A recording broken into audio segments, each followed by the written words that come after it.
गोटे गछर आमे किपरि दुई प्रकार फूल पाई परिबा से विषय आमे जानिबा।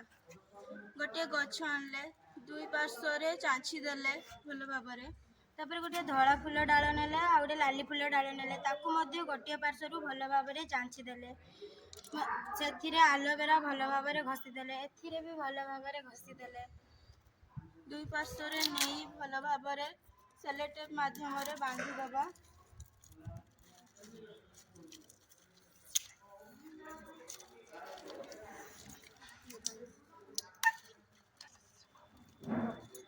ताकू एबे पानी दबा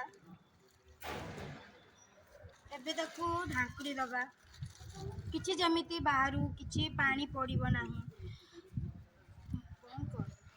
कौन करलु ना 15 दिन पर हमें एबे देखिबा किपरि गछ होई पत्र कळीची किछि दिन पर फूल भी फुटिबो।